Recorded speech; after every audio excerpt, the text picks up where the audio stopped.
Let's go ahead and create our working agreement for tonight. I want to ask everybody to take out their cell phone, take it out, wave it in the air like you just don't care, and put it on vibrate for me. So now I want to thank everybody for coming out. For everybody joining us on Facebook and everybody joining us on Zoom. I'm going to ask you for about 15 minutes of your time. I know some of you are putting together Christmas trees and wrapping gifts and Amazon packages that came, but I want to ask for 15 minutes of your time to share something with you that was shared with me, and I think it's worth the 15 minutes. So I'm going to ask, if you're online, let's dedicate 15 minutes. I think you deserve that. I think you deserve to take a look at something that, no matter what you decide to do, opportunity comes in different forms at different times. And maybe this is one of those great Christmas gifts that we all want. My name is Julius Wiens. I'm a senior consultant here at Snap Delivered, and my background is in engineering. I've been a consultant to companies like PayPal and eBay, and I've managed some of the largest Fortune 10 companies and taught them how to be more like Amazon and Facebook. Years ago, I actually got involved in the direct sales industry, and it changed my life. What it taught me was this thing called residual income. You guys ever hear about that?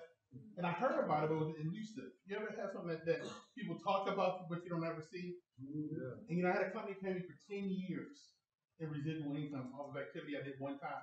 And what I learned as an engineer is that people pay engineers a whole lot of money, but I had to keep going to work every single day.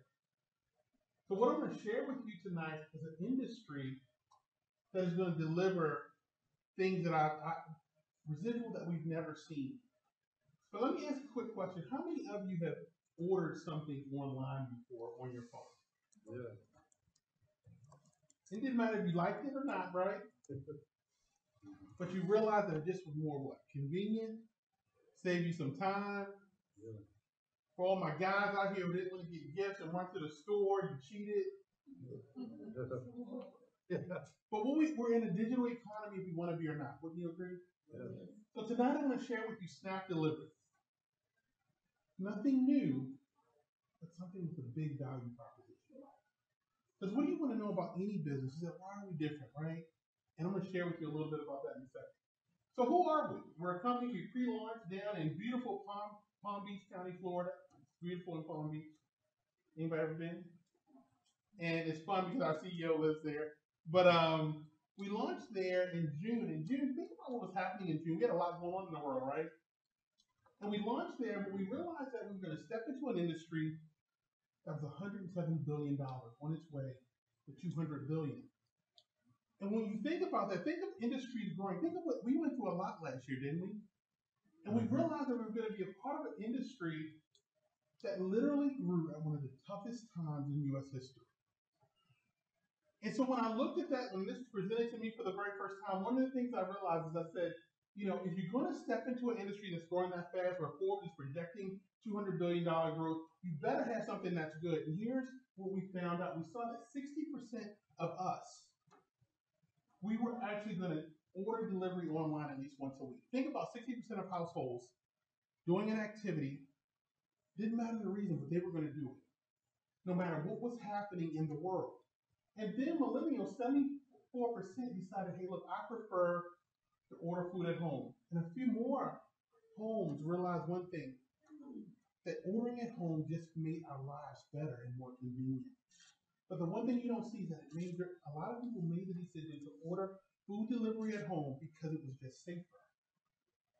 So when I started looking at that, and this was presented to me, guys, I'll be honest with you, somebody sent me a message on LinkedIn at the middle of the day when I was extremely busy and asked me to look at this. And I said, are you serious? But here's what I realized is that they were going to solve a problem. And what happens when you solve a great problem, guys? You reap a reward. You reap a reward. But you know the players. We all know the players. Yeah. There's some players. DoorDash, Grubhub, Postmates, Waiter, Uber Eats, Delivery.com. We know them, but everything goes through stages. And here, some of you are old enough to remember what a flip phone is. Yeah. Some of you even remember having an AOL email address. Yeah, some of you laughing, right? Some of you are like, what is AOL? And some of you are even old enough to remember Yahoo and what it was for your email. But everything goes through stages. Yes or yes? Yes. But delivery has gone through its first stage because we've been a part of it. But doesn't everything have a 2.0? Didn't we go from Yahoo to now Google? Didn't we go from the flip phone to the iPhone? Not because we didn't like one, but because things just change. And that's what we learned, that here's not delivered. Why I get so excited with this is that anybody know of any restaurant? Don't be shy, guys. Here's the thing, that a restaurant that delivers their food, they deliver average 20 deliveries a day. $38 delivery, they would pay right around $280,000 in annual sales. That would cost that restaurant 30 to 40%. That's $100,000 to deliver the food that keeps their business open.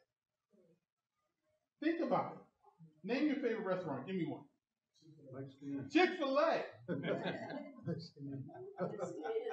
Mexican Inn. But your restaurant, they make great food, right? $100,000 just to deliver it. See, when I heard the value proposition of our company, that is why I realized I was in the right place. Because what if I took that $100,000 down to $14,000? Is that a value proposition? Yes or yes? If you're a business owner and I said you don't have to pay $100,000, you need to pay $14,000 to deliver the same product with the same driver, the same 20 times a day, would you do it? That is when I knew Snap Delivered was going to be a company that was going to change this industry. So now you say, hey, look, Julius, what's the catch, right? Say, what's the catch? What's the catch? It's always a catch. I'm an engineer. It's always a catch when you're an engineer, okay? So here's what I want you to know is that I was like, what's the catch? Why can't that work? And what I realized is, did we ask Uber, DoorDash, and Grubhub what the catch was when we charged them 30 to 40%? No. So, but there's no fees. There's no hidden fees. We pay restaurants. Drivers get paid instantly, and it's a $2 flat fee. That's our first value proposition. What's our first value proposition? $2. Say it loud, y'all. $2. I don't want you to think this is rocket science. It's not. We're just solving a problem that needs to be solved for the American business. And when you solve a problem, you scale a business. And so then you step into, I believe in fish fries. Any fishermen in here? Anybody that fishes? I'm a fisher. I'm from Maryland. I pray. But here's what I realized. I realized one thing. I realized that if you have the right leadership, you can steer the ship. See, it's one thing to come in with somebody with an idea. Anybody ever have a company that was started by people that didn't know what they were doing? Yeah, you guys know. You work with companies like, how in the world did that guy get there? But our leaders have trained over 300,000 people on how to scale and grow business. They already sold a company in food delivery to delivery.com. They already know what it is to talk to a restaurant owner because they've also owned restaurants. Because my first question was, can you do this? Do you know the technology to do this? And can you scale it? Because if you can, all of us are going to be very excited to start our Snap Delivery journey. And I'm excited to have our CEO here with us tonight. Give him a round of applause. Yeah. But he came to hang out with his mama, and so now he's hanging out with me. Look at that. So he'll tell you his story in a little bit. But here's how we get started. It's very simple. It's two ways. Everybody say two ways. Right. You become a customer or you become a manager. So think about this. As a customer, we all have downloaded apps from our competitors before, correct? Yes. And we download the app and we start using it. And every time you use the app, your food comes, right? Yeah. Every time you tell your son or your daughter to use the app, the company sends you 20%, right? No. You must be kidding. Imagine, as a customer, how much does it cost to be a customer? It's free, right? As a customer, I have my son in college just order food, because he's ordering with my credit card anyway, right? But every time he orders, Snap sends me 20%. Think about it. How about drivers? You guys any people that have driven for food delivery businesses before? Are any of them that are upset? Yeah. But what if a driver referred a driver and referred a customer, and we sent them 20% of what they did, and he's free? See, what we realized is that there was so much money being made in this industry, there was no reason not to incentivize the people helping build the company while they were doing what they do. But then some folks, so what we say is that you earn 20% on all personal referrals that anyone does with your referral code in the app. That's as a free customer. Some folks are more excited. They say, hey, Julius, I want to do a little bit more. What else can I do? And I said, hey, look, well, you earn 20% for personal referrals as a free. But if you want to earn levels 2 to 5, we're going to pay you, and you would pay a $2.99 annual fee, and now you're earning 5 levels deep on people referring people. Now let's really make this real, because some of you sitting there like, yeah, Julius, yeah, like paint this picture. I believe, I'm an engineer, I'm analytical, so I believe pictures need to be painted in steps. And so there's 4 ways to earn. How many? 4. Number 1, you refer customers, you refer drivers, you refer restaurants, and you refer managers. Now what does that look like? And here's where I kind of get a little geeky and excited. You say, on customers, you get 40 cents on every order. A manager gets 40 cents on every order. Supervisor, director, and executive. Those are just the different levels in our business. When a customer is referred, you get $1 per order. But let's calculate that, because 40 cents on $1 is not enough to get a brand new purse for mama. Because mom needs a brand new purse, right? So let's paint the picture. How many orders a day on average does a restaurant do? 20, right? So that's a national average, but do restaurants do more than that? Yes. Yeah, I met restaurants that do 60 orders a day. And so imagine this, is that 10 restaurants, you go to 10 restaurants, you tell those restaurants, look, all I want to do is save you $100,000 a year by trying my business out, but you don't have to stop working with my competition. We're $2 flat fee on every delivery versus 30 to 40%. And what I'd like for you to do is just try us out. Is that fair? Can you do that? Most restaurant owners will say yes, and they won't have a problem. They'll get signed up with you. But 10 restaurants that do 20 deliveries a day over the month is 6,000 orders, and that's $2,400 per month. Now here's the thing: is that do you have to take care of those restaurants? Are they going to do their business every day? They're going to do business. They want to do that. Is that owner of that restaurant excited that he's paying $2? Yeah. Yes. Does he need you to convince him that he's excited? No. How long is that restaurant going to do business? Every day. Day after day after day. Just think about it. Every day that they do an order, you're getting a check. Every day, you're hearing your app go off for every single order that restaurant does. Now here's just someone who referred 10 restaurants, 20 deliveries a day. Guess what? This could be a customer or a manager.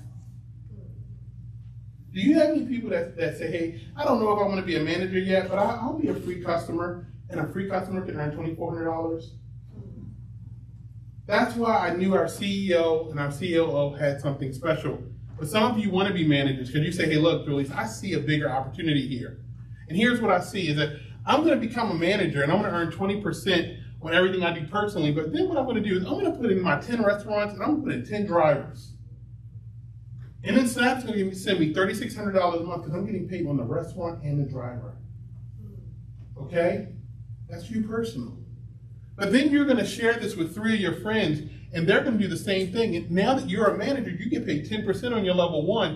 You're going to teach them the same thing. Get 10 restaurants and 10 drivers. How many? 10. That's 10. Now in your level 1, you're earning $5,400 a month. You're just going to do it again. And here's the thing is that they're going to go and get their 3, and they're going to say get 10 restaurants and 10 drivers. You're going to make $8,100 a month. And then that's $17,000 a month. And I want you guys to write this down if you got a piece of paper, because I want to make it really practical, because I told you I'm an engineer. Many of you have seen many companies, many types of businesses. But I want you to understand how important and critical this is. Every one of those restaurants and every one of those drivers are doing it so that they can bring money into their home. every one of your managers that came into the business, when they referred their 10 restaurants and their 10 drivers, they did it because they realized that they did it one time, they would get paid every time. The restaurant's just doing business. There's a restaurant right now that who went to eat before they came here? Here's the thing, we went to eat, and guess what? That restaurant is doing deliveries right now.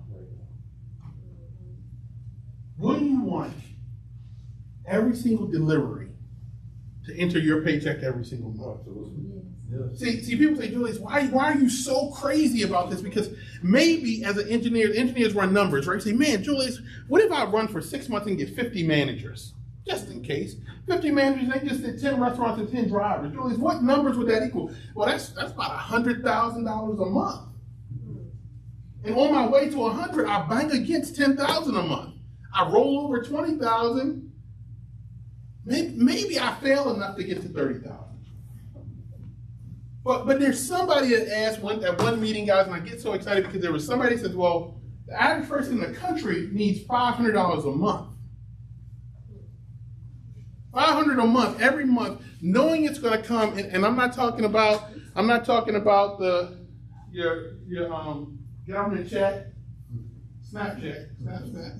But somebody asked me seriously, he said, what about a single mom who just wants $250 a month?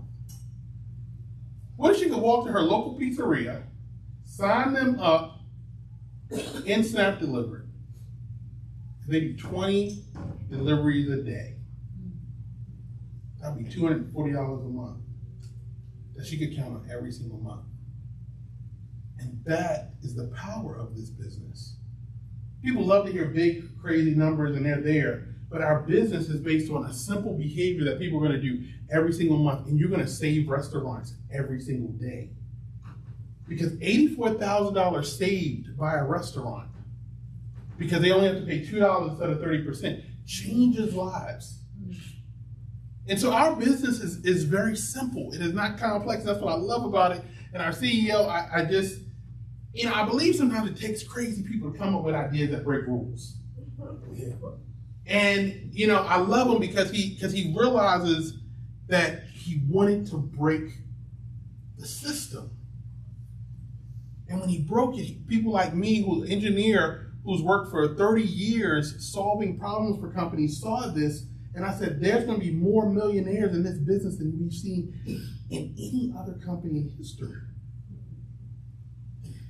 And so how do we make it work? How do we make it work where we're still a young company? Somebody say, you guys are a young company. We're a young company, but the number one thing we do is we got to care about the restaurant. Do you agree? Yeah. So every Monday, our restaurants get to get on and we talk to them. We tell them what we're doing. We tell them how we're supporting them. Every single Monday, they get to hear from the back office team and talk about whatever is happening with their business. The next step, on Tuesday, we have all our managers on. If you're a manager, you come on Tuesday night, you get to hear from our incredible back office team, our CEO, our COO. We talk about things we're launching, and not just a pep rally call, but how to run your business call. And then what we do is we have an opportunity overview, that one that I run on Monday night, and then one that my good friend Bill Hoffman runs on Thursday nights. And we talk through the business presentation so you can invite your friends and people to look at what we're doing. We have incredible marketing and branding materials. People were like, look, do you have to go figure out what to post on social media? No. We have all that done for you. We have all the forms for your restaurants. We have all the marketing materials once you sign up a restaurant. And you guys know when you walk in the door to everybody that Uber Eats and DoorDash stickers on there, all that is done for you. And then what we have is our fun party time. Our business events. Now, we had a great time. And I say this, we went to Florida about, 8 weeks ago. And one of the things that I realized was we just put some incredible people together. And what we all realized is that we were in a special place in time. And these, when you talk about being at the beginning of something, there's two types of people. People that say, hey, look, this is a position that I'm glad I'm in because I know today will never happen again. And that's what our events are about. It's about being in position. And all of you who are here, some of you who I've known for a long time, it's when you're in position to do something incredible, the only question you have at this point is, will you take advantage of the position you're in?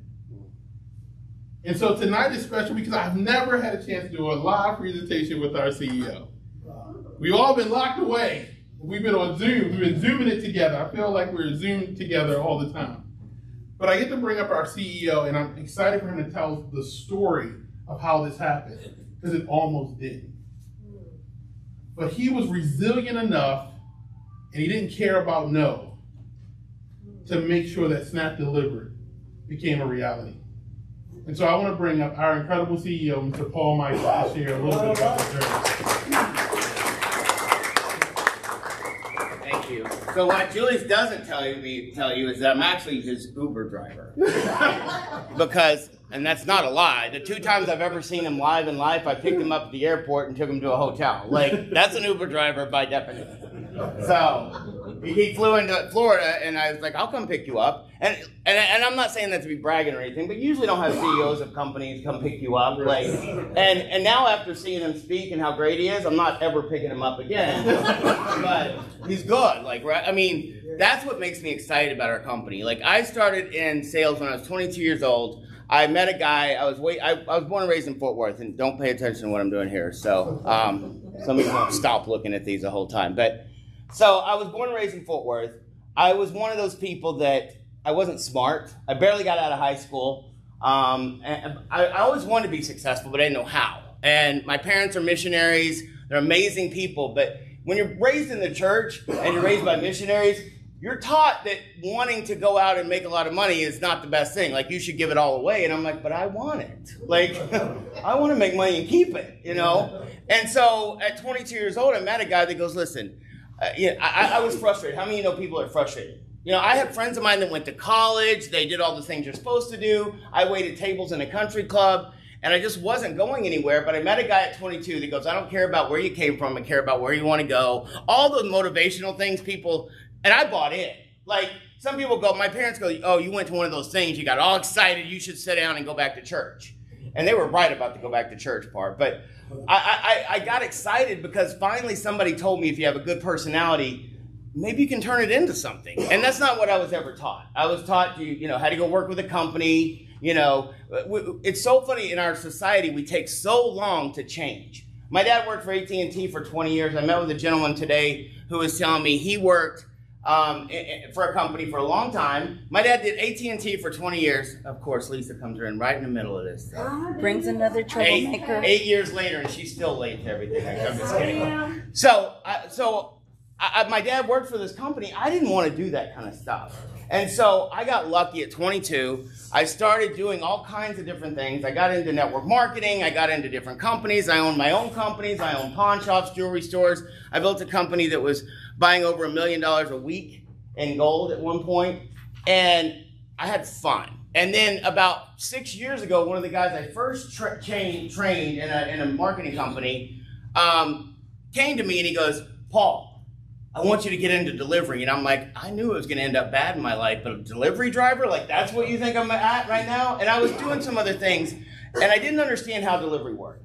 But I knew companies were starting to get into it. This is about 4 or 5 years ago, and he was doing very well in it. He had about 30 cities at the time. He wanted me to open it. And I'm like, I threw a little bit of money at it, but what I really didn't understand at the time is why anyone on earth as a business owner would give 30% of their profit to a delivery company. Like, a delivery company picks up from Burger King or any of the, how many, like Mexican Inn we talked about, one of my favorite places on earth. This is sad, but I've been here for 48 hours and I've had Mexican food 4 times. Because in Florida we get Mexican food, but it ain't Texas Mexican food. And so, I mean, I may go up again on the way home if any place is open just to get it all in. But Julius is right. I did come in for my mom's birthday and I haven't spent like more than 40 minutes with her. Because this is important to me. Like, this is business. My parents understand that, but I don't even know. Listen, I have ADD so bad. Like, I get thoughts in my head and I usually circle back around. So just understand, I'll get there. What was I talking about? Mexican food. Now I just want to go eat Mexican food. The velvet taco is Yeah. So I threw. Thank you. See, listen, Ken. I'm glad Kenny's here. He's smart. He keeps me on track. So I threw some money at the delivery business. I did, but I didn't get it. I didn't understand why restaurants would pay that money. Because when they pick up the food, does the driver get in the back seat and like season it better, make it, hopefully not. Like, the driver doesn't increase the value of the food from the time they pick it up to the time they drop it off, right? So why does a restaurant need 20% of their profit? Minimum, they usually do 20%. And some were higher. Some of these companies were 36% whenever they started doing it. So I never got it, but I'm also not an idiot.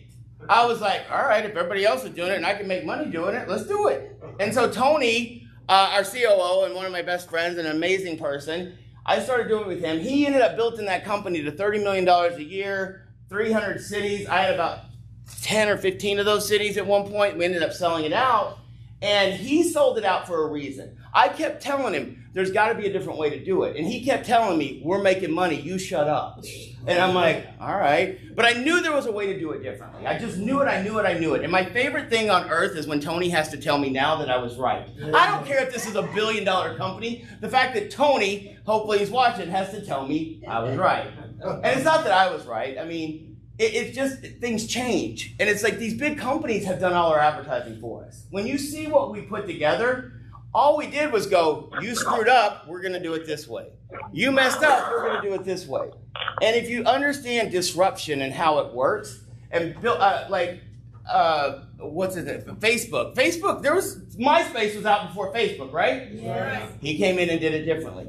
He didn't monetize it in the beginning. He tried to do it the right way. Same thing with Amazon. Same thing with these companies. And you got to do it, but you got to start with a good group of people.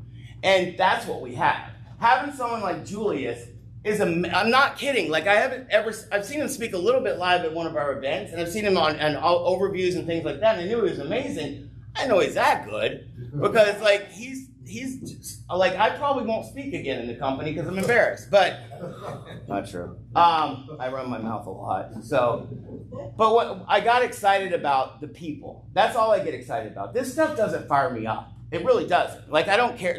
I don't sit at home at night and go, yes, Lord, thank you for bringing me to delivery. This is the greatest thing ever. I still don't get excited about delivery. I get excited about what it can do for people. I get excited what it can do for a restaurant. When I sit down with a restaurant owner and I show them, this is what you're going to save, and they do it and it works, it makes me beyond anything on earth. It gives you that good feeling. Like, we're going to have a thermometer on our website that shows how much we saved. They have 2 cities that were open, Bremerton, Washington, and Elmira, New York. About a week they were open. That first week we saved those restaurants about $500. You wait until that kind of word gets out. Like, you think, I tell people, Snap is going to be a train going 200 mile an hour west. No matter how much you try to run the other way and screw it up, it's going to go that way, right? And when you got people that are leadership like Julius. Julius didn't have to be here tonight. He flew in from Baltimore and was here because he wanted to. And then he suckered me into being here. I mean, I shouldn't have told him I was coming to Texas. I'm just kidding. I told him I was coming to Texas and I'm going to be here Wednesday to Sunday. And every minute of my day is filled up. And that makes me more excited than anything because there's a small group of people in here. Next time I come back and we do this again, there'll be 3 times this many. Right. And when you hit a momentum phase in a company, which we will hit extremely fast, we've already hit it and we've tried to hold it back. Like, Tony came to me at one point and said, can you be ready in 2 months? And I said, for what?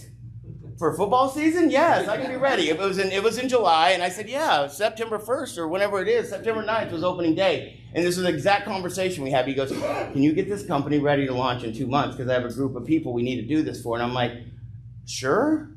And he goes, is that a real sure, or is that a sure we'll figure this thing out? And I'm like, it's always a sure and we'll figure it out. So we weren't supposed to launch anything until January, but we accelerated it. And of course, the Dallas Cowboys decided to do good this year of all years. Like, usually by this time, I'm already depressed. Like, and I'm like, really? Like, I don't sit there and watch. The only time I take off on a weekly basis right now is to watch the game. And that's it. And even during the game, I'm working half the time. Because it's not because I have to, because I want to. And it's not because I need the money. It's not because Julius needs the money. None of us are doing a lot of the leadership and the owners. We're not doing this because we want to make a lot. We need the money. I want to build $1 billion company. And that's what I want. For 2 reasons. 3 reasons. 2 of them are very selfish. I have 2 ex-wives that I want to know they're not getting a dime of it. And, just kidding. But I want my kid too. Like, if you ever hear me talk about my kid, I get emotional because your kids are the only thing you leave here. You don't leave this world with anything else. You have memories, and you know, and I believe you go to heaven. But when I die, I want my kid to have something. How many parents, they work their tails off their whole life, and their kids don't have anything to show for it? They're in debt. How many parents leave their kids debt nowadays? And so I have a kid that's 19 years old, and when I got divorced 10 years ago, I didn't want anything but my kid and my businesses. When he turned 17, I decided I made a big mistake. I really should have not chosen him because he's a jerk some days. I'm just kidding. But I look at my kid and I look at the future, and if we don't do something different, like kids know how to use apps better than anything. Right. You know, and it's like my mom knows how to use an app now. And if I find her using DoorDash, I'm going to punch her right in the mouth. I'm kidding, it's her birthday, I won't. But I was not raised to be an entrepreneur, and I got very, very lucky that I met some people that taught me how to be one. They made me be one. I wanted to be one, but I didn't know how to do it. And Julius says, people wonder if we can do it. We've already done it. Like we've already built, like Tony and I built a huge company. Tony more than myself.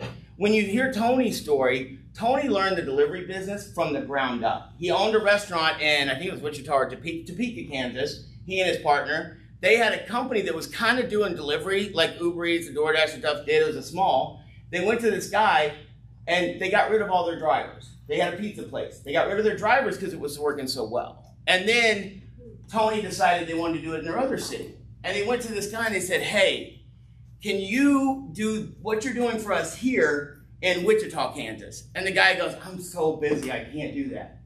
I sometimes think about that guy. And I'm like, if he would have said yes to Tony, and they would have done another city, and another city, and another city. But how many of us have ever heard opportunities are never lost, they just go to different people? Right. So what happened was Tony was forced into figuring out a way to do the delivery, and he just said, you know what? I'll start my own company. And then he came to me and other people that we knew, and he said, let's do this. And it took 3 years for us to finally formulate the right way to do this. We wanted to do it so that we didn't have to spend $100 million on advertising. How many of you have ever heard the best form of advertising on earth is word of mouth, right? That's what we got.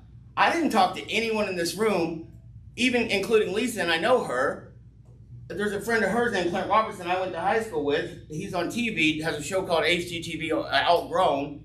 And I was talking to him. He went to Lisa, and she's here tonight. I didn't get Julius. I didn't get Kenny. I didn't get any of the people in this room. But because of the concept and because of other people talking about it, that's why we're growing. And then on top of that, we didn't want to keep the money for ourselves. How many of you think if you called up to Uber Eats, DoorDash, or Grubhub today and you said, you know what? I referred a couple of people to you last month. I'd like to get a commission on that. I think somebody, maybe I'll try it and then record it. And I'm the one that would do it too. But it's funny to me though, because guess what? Those companies, and I'm not trying to be mean, from what I've read, like this is not me making up stuff, I've read that those companies don't make profit. How can you be in business for 4 to 5 years and still not make a profit? Like, it doesn't make sense. But guess what? Because they're not taking care of people. Our drivers, I have to switch the way our drivers think. A lot of drivers, if you look online and you watch what's going on, you'll find there's a thing going around right now online, but it's a McDonald's, and there's like 25 bags of food. Because when a driver they have the ability to say decline, decline, decline, decline, if it's not paying them enough. And guess what happens? Drivers do it all day long. And if they decline it too many times, that order gets canceled. The restaurant is out the food, the customer doesn't get the order, and the driver doesn't make the money because drivers cherry pick. I had a driver the other day, and I said, he made $4 because we pay out $3 on every single order, plus 100% of their tips. And on this one order, it was about 4.8 miles. We'll get into all the details on how things work, but he made like almost $5. And I said, how long did it take you? And he was all upset. And he goes, I'm not going to do this with your company. And I'm like, I'm going to keep going. And he goes, what? And I go, I'm just being a smart mouth. I go, what I should have said to him is, oh my God, you know, you're right. I'm going to quit too. I'm glad you finally came to your senses because I don't know what I'm doing. But I said to him, I said, listen, do you hate Uber Eats and DoorDash and the way they pay you and the way they try to hide your money? They try to do all kinds of stuff. And he goes, yes. And I go, then why are you telling me that we should be like them? And he goes, oh. Wow. And he's like, I go, listen, we're going to have a different culture. I go, I'm not going to show the drivers exactly what they're going to make, before they go do the order, because and I said, listen, in your company, do you have the ability to refer other drivers? No, I can. He goes, I can. And I go, and guess what? They put so many stipulations on those things. You got that person you refer has to do 22 deliveries on a Saturday when it's raining and with the sun out on both sides of the continent. Like something weird. If you haven't ever driven, I promise you these things are true. I'm being a little over the top, but they make you do so many things. Ours, you introduce somebody to the company, every single time they do an order, you get paid. And I said to him, do you have that option with that company? And he's like, no. And I said, guess what? We don't charge as much. We pay out more money to the people in the field. And that's how you build it. My mentor always taught me, you can shear a sheep for life. You can only skin it once. And these places have been skinning these restaurants for way too stinking long. Like Lisa told me she went out and talked to her first restaurants today, and she's an emotional blubberhead, just like I am in a lot of ways. But she goes, I almost had tears in my eyes. Go, you cry at everything anyway. But she goes, hearing some of the things, it becomes real when you talk to the restaurants because they're so frustrated. They got beat up by COVID. They had to shut down. They had to lay off their staff. They can't find staff now because everybody wants to be on unemployment or whatever's going on. And it's like, and then on top of that, these places are taking their money and killing them. And I go to restaurants sometimes now and they're like, well, I don't pay those delivery fees. And I go, what do you mean you don't pay those delivery fees? They go, well, my DoorDash, when I rep got mad at me, they said that I could raise the price on my food and just put it into there. And I said, so instead of you getting screwed, now your customer's getting screwed. And it doesn't register. They're like, oh. I go, do you think if you raise the price of your food that your customer might not order as much? I've done it. Right. Clicked off. Yes. And you better delete that app too. I'm just kidding. I got an app you can download. I have a referral code too. I have a referral code. So we're gonna spend some time tonight, and I mean we talk to 3 different types of people on a daily basis. And most of you are here because we're here. Most of you are into the business. You're excited about it. We don't have to convince you. I mean, some people drove from Houston to see Julius and I wouldn't drive across the street. Maybe Julius, but and my biggest thing and my most exciting thing in the company comes from when Becky, right? Becky opened Sherman, and you've already done an order, right? Like the day she got an order, and I know you haven't done a lot, but that's when you go, oh crap, this does work. Because until you hit that point, you're like, God, I hope it works. I got these restaurants. So our job as a company is to help make it work. You know, our job, I'm not here tonight because I need to be here, because the company would go whether I'm here or not. But if I can help throw gas on the fire, fuel on it, and make it bigger and help Texas get bigger and better, and instead of my adopted state I live in, Texas, everything's supposed to be bigger and better.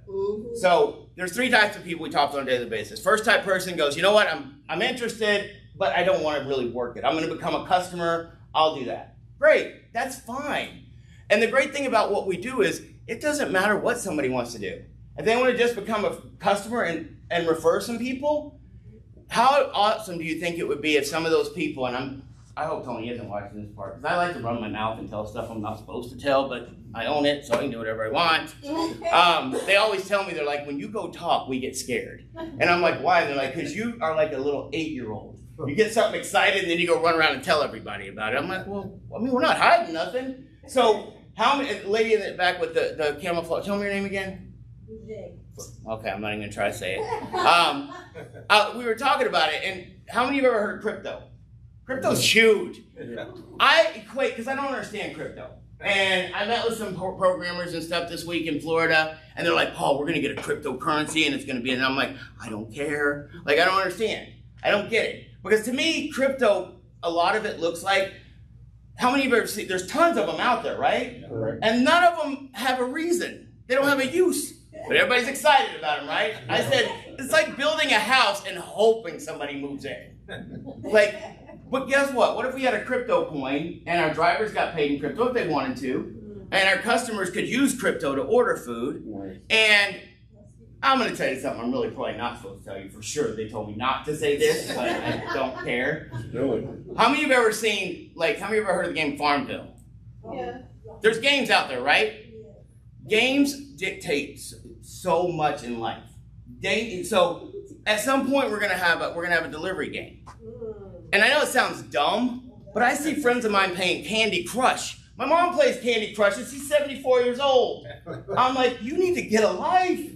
But games are what it takes people. What if you could have a game where somebody was playing the delivery game and it gave them ways, you know, things they had to do. They had to make sure they had enough drivers on. Just a game. And I know that sounds dumb, but guess what? That can change the way people do things. Because guess what? When they go to order food, guess who they're going to order if they have a game with it?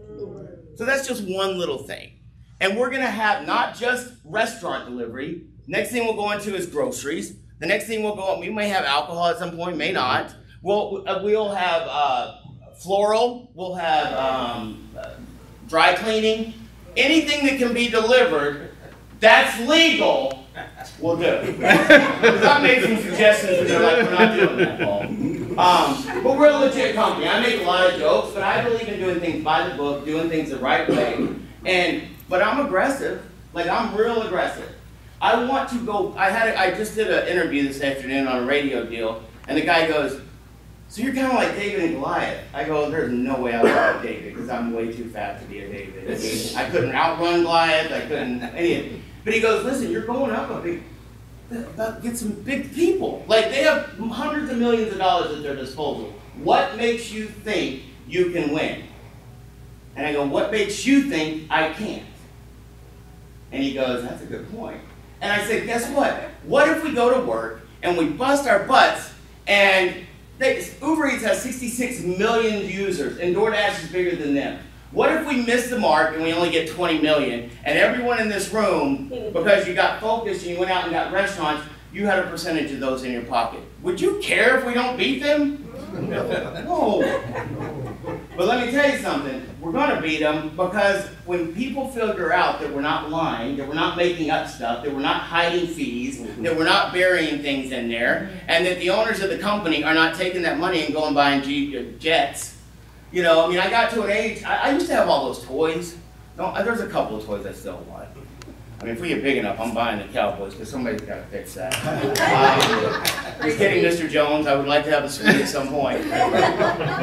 But I was raised to sit in my chair, be quiet, and do what I was told. And I don't do that. And my mom and dad, it's so funny because they raised me to be a certain way. They raised me to be a preacher. And then when I was at 15 years old at my church, the ladies in my church were sitting there at dinner on Wednesday night before choir practice and all the youth stuff. And they said, Paul, when you grow up, you're either going to be a televangelist or you're going to be a used car salesman. I'm like, those don't sound like positive things to me at all. Like, that's what you think. But what happened was I finally got to an age where I'm like, my personality matters. I can have fun doing stuff if I can motivate, inspire, get other people to do it. And it's a good thing. It's not a bad thing. Because I won't do something that's bad. I don't want to take advantage of people. I don't want to hurt people. I'm at a stage in my life where the money's not important, but winning is. And not winning for myself. It's winning for people in the company. I can't wait till Julius, like we've got a great, I can't wait till I can get a better car than a rental car to pick him up in and be his Uber driver and get an Escalade to pick him up. So, we're going to take 5 minutes. I'm not one of those big close guys at the end, but hopefully, did I do all 3 things? First time person, no. You just want to, I think I only went through 1. Some of you are going to go home and go, I don't know what that guy's talking about, but you went through 1 thing and I got to go find out what the other 2 were. Second thing is you got more questions. You want to understand how the system works? Do you really pay this out? There's a lot of moving parts to what we do. This is not a business where you go, hey, you should get into business. And that's what some people still treat this like. How many know network marketing companies? People get excited, lotions, potions, all that kind of stuff. I've owned those companies too. This is not that. You don't just get in and tell someone good luck. You don't get someone in and they just sell some products. This is a business where you've got to actually work. That's a novel concept in America. But you got to go talk to the restaurants. You got to work with them and get them signed up. We'll teach you how to do that kind of stuff. You know, in Bremerton, Washington, we have Chantel and Walt. And it's funny because they were sharing a couple weeks ago on a call, and they went in together. You know, and some of you are in cities you're by yourself. I know, Becky, you're by yourself in your city, right? But she went out and just did it. And it's easier now that you've done it, right? The more you do something, the easier it gets. And so Walt and her went out, and the things that happen as you go along in a company, especially in a startup, are the best. Because 5 years from now, those are the things we talk about. I've built many startups that went to $1 million status, but there were days where I'm like, I don't know if this thing's going to go anywhere. There's days with this company that I'm like, if these stupid referral codes don't work, I don't know what we're going to do. Like, it wouldn't work, it wouldn't download, it wouldn't do this, it wouldn't do that, but guess what? You work through the problems, and if any of you want to come and be on my side, I'll give you CEO title all day long. I can't stand it, but I got to do it. I'd much rather be in the field doing what we're doing right this second and going to restaurants, and we get to do that too. But the third type person is like I was when I first met my mentor at 22.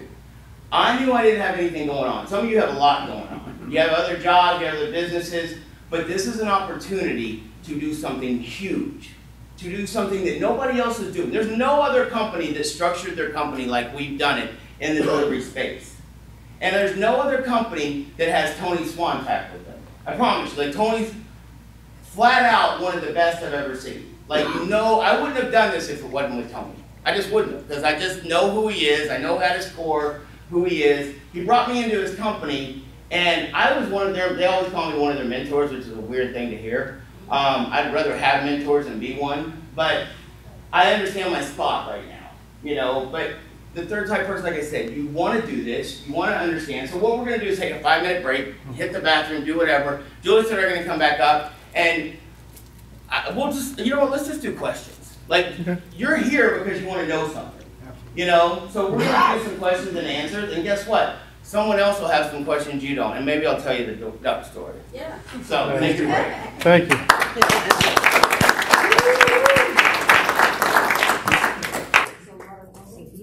All right, everybody that is on Zoom, thank you so much. If you joined us from online, get with the person that invited you. They can get you signed up right away through their app. Get their referral code. If you or somebody wants to be a manager, you can do that. Same referral code where you can be a customer. But I want to thank everybody for coming out tonight. And we will be back on Tuesday night on snapdelivered.com live for our weekly presentation. And see, this is why he does this stuff, because I forgot to do what he just did. So look, thanks everybody. This is Julius Wiens tuning out. Take care. All right, everybody. So all right, Facebook, we'll break for a couple minutes and we'll come back. As long as if somebody cash apps me money, I'll turn it back on. I'm just kidding. All right, everybody. We'll take a 5-minute break and then we'll come back in. If you have questions, we'll answer questions. And then some of you had asked about just what are some of the practices we do. I know some we do something called Snap 10 as far as how to grow it. I'll share some of that around some of the strategy that we use, and then we'll talk about how to sign up restaurants. All right, thank you. Yeah, all right. Commercial growth.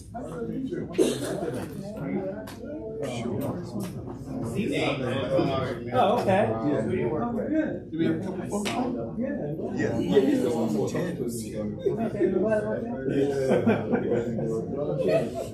I was on Julius. Hey, baby. I'm sorry. Hello, white. I recognize that. I was on too. David Henderson, Franco, Fantastic, Sydney. Hi. So I got a question. What can I ask? we're actually going to give us 5 minutes and we'll be back, and then we'll open up the questions online and in the room. I'll be saving that.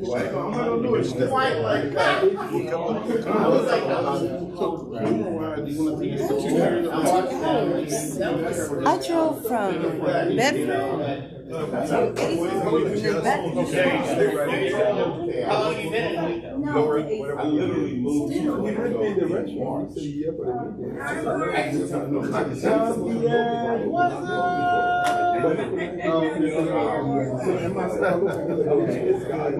Gentlemen.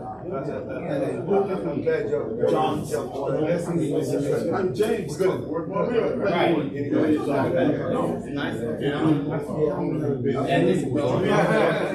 Hey, you spun it too. I just been reading. Julius Wiens.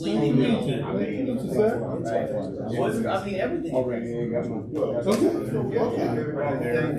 So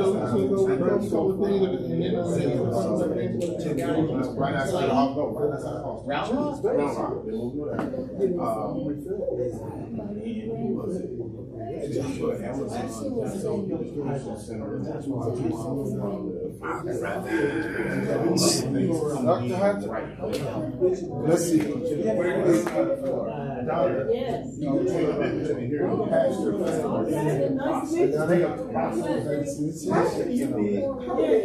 How can you be expecting people? You don't even stand at the door. He saw me in the restaurant. He didn't even make me up. I said, I'm here for a meeting. I don't know what. You know, you met me before, but then you didn't make me up. He didn't recognize me. He asked me, are you here for the I'm looking at me, I'm trying to be, I'm here for the meeting. I didn't expect you. You know what I mean? Yeah. Get out.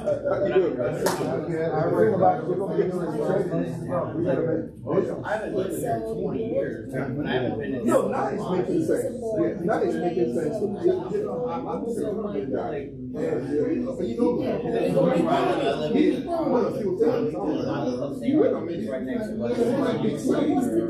And I mean, everything. Not expected. That's as far as I go. You know, it's not around. Nothing just get it for a few minutes. Because of what you told me. Yeah, I'm basically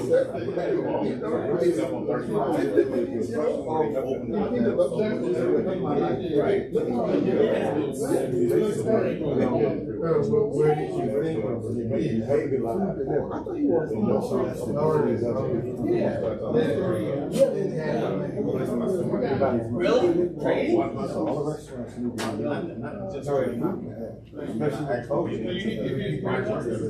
Oh, when you said everything. no, I'm sure there are. Like, that's why I came in. I never came in yet. I looked for you. I came in there. I expected you to. Oh, yes. What's the office? We got a lot of good stuff. Somebody going to she's going to help us. Everybody. All the I'll sit there taking what's going on? What? Partial program. Likewise. They were just in the thing.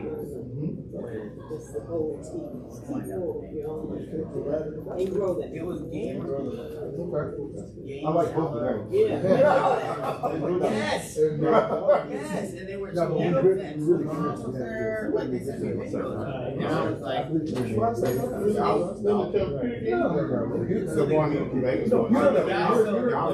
an apostle. yeah, what they Let me tell you something. It's on one time. is the guy that owns he's one that built one, so I guess they got out of the way or whatever. He's the one, you know, and I couldn't get in it. But I think he was and what they were saying, like if you do buy it, they start like 6 days, and you can like buy something here, tell it to go over to something else, or what is it here, how much of it's about that. For like 45 minutes, we're all sitting around talking about this at the table, and I'm like, I would rather, but I would very single. I believe that. And you really everything.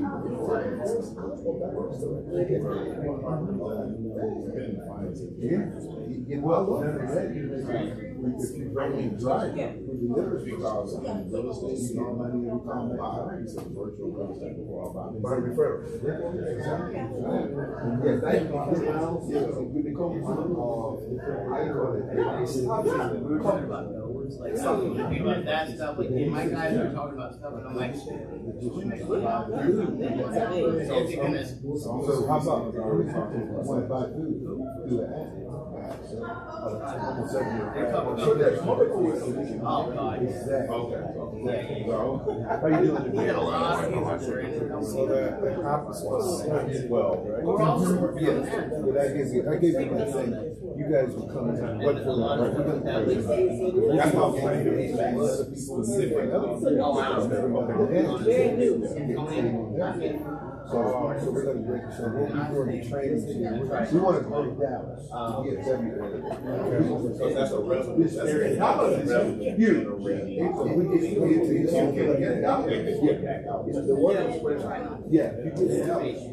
Right now. This one. DFW. So you got we're not going to look at it. No. We're doing this stuff. Yes, we are working on stuff like that. Right now, Delaware, another one.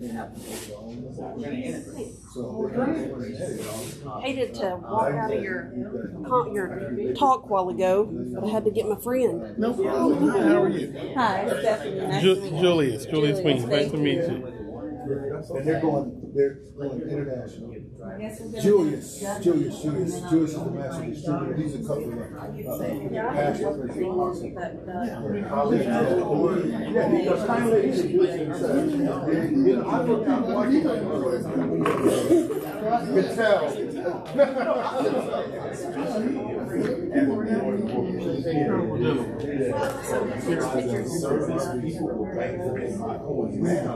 People will buy coins now to use them. That's not valuable. I turned my load on before I left the house.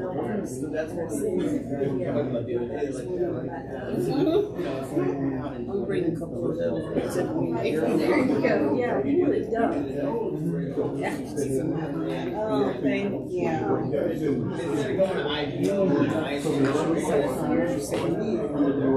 This is and so they're working on all that stuff. And they know what's my guys We're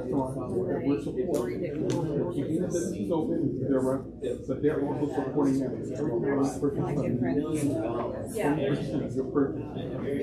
I mean, but you can do it with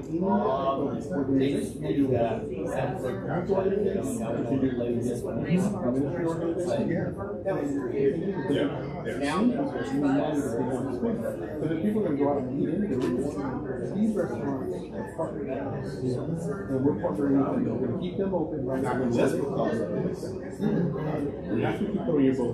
You're our partner restaurant. And it could be any ingredient. It could be new. It could be all over. And so the restaurant is going to go to a congregation of even 50 different people, right? Break it down. Let's order basis. This is, trans. This is that.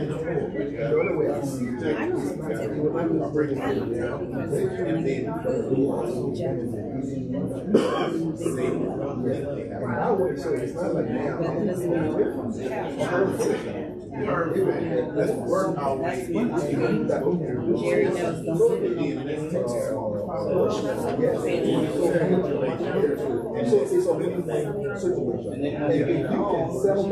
now you have the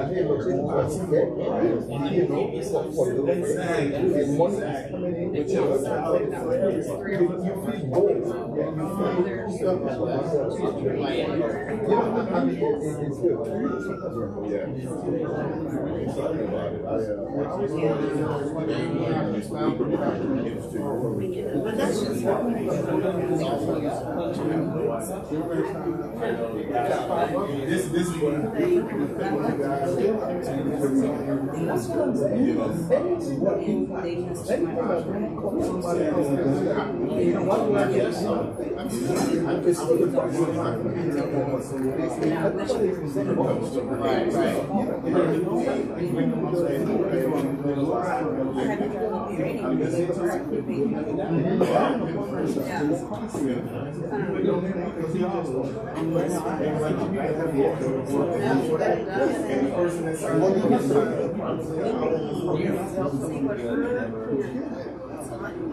There you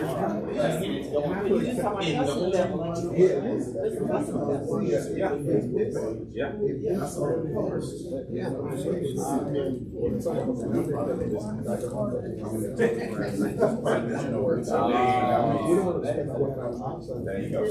There you go. That's the lineage. That's the lineage right there. That's the lineage. Okay. Okay. Could be what?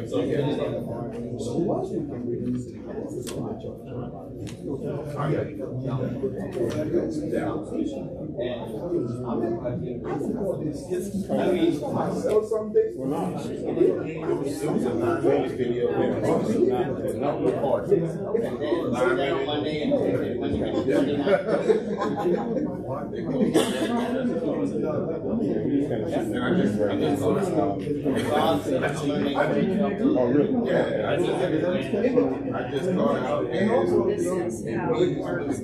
Hey, Julie. Yes, sir. You got some people on the Zoom, but they're wondering if you're going to resume. Yes, we're going to resume. I think folks,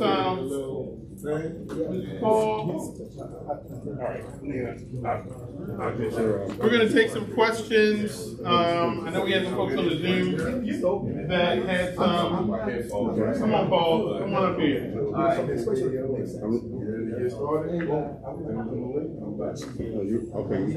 And here's the, I believe in working agreements. Working agreements makes it good for everybody. If you ask us a question and we don't know, we'll get back to you. If Paul starts to try to answer and I tell him he can't answer, it's okay. Let me text Tony real quick. No, I turned my phone off so they can't stop me. All right, so let's go ahead and open up for some questions. And I'll repeat the question so folks online can hear us. Let me get live. Okay. Sorry.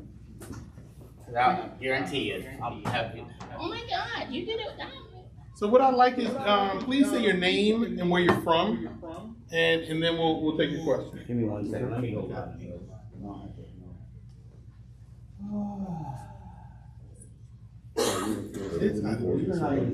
You've been here if you wait a second. Disrespect is rude. I know.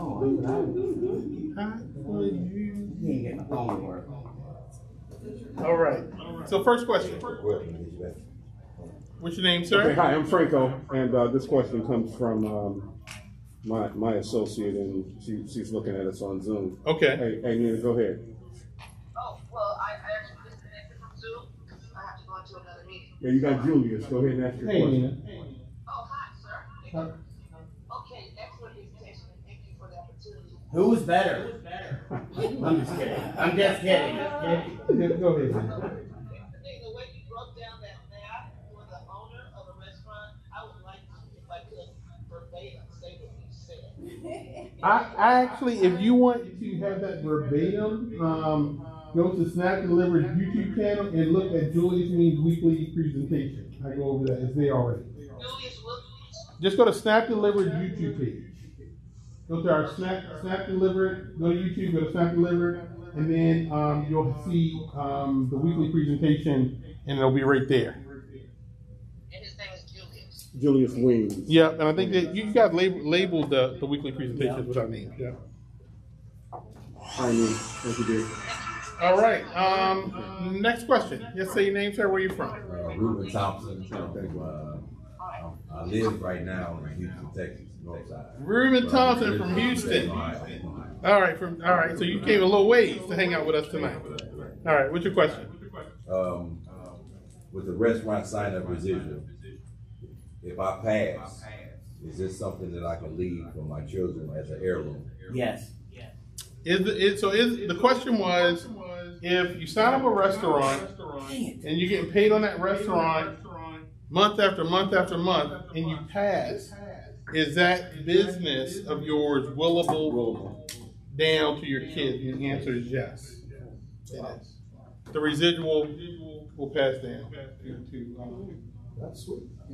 that's great, right? Because there's some restaurants that will keep doing business for years, 10, 20 years. Mm-hmm.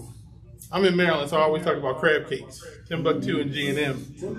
Been around for, yeah. So you know, but yes, isn't that think about that though. What if you signed up just one restaurant a month? Let's slow this thing down. That's 12 restaurants a year. Yep. Let's say you do the business for about 3 to 5 years, right? Those restaurants will do business for the next 10 to 15 years. Mm-hmm. And they're paying you every month and paying your family. That consistent income is incredible for your family if something happened to you. You know, we didn't talk about, you know, in the presentation, I love our presentation, but you guys didn't even hear me talk about you signing up customers. Let's just say you college campus and you got, 20,000 kids ordering pizza and you get paid off of every delivery. Yeah. So basically, like if we have life insurance, we just make sure we document that. Yes. What's your business? Because we're what, 1099 business? Yeah, we 1099. So everything that you do at the end of the year, we tax it out. We send you your forms, and whatever you do is you. Yeah, and we can't tell you to set up an LLC and put the business in the LLC and stuff and do all that, but right, we're not accountants. We're not accountants. You can do whatever you want. Next question online. Do we have a question online? In the chat? I got one. We go. Let's go. Let's go. My team is Arthur and Garfield. Right? He told me that now the HD Fire 7.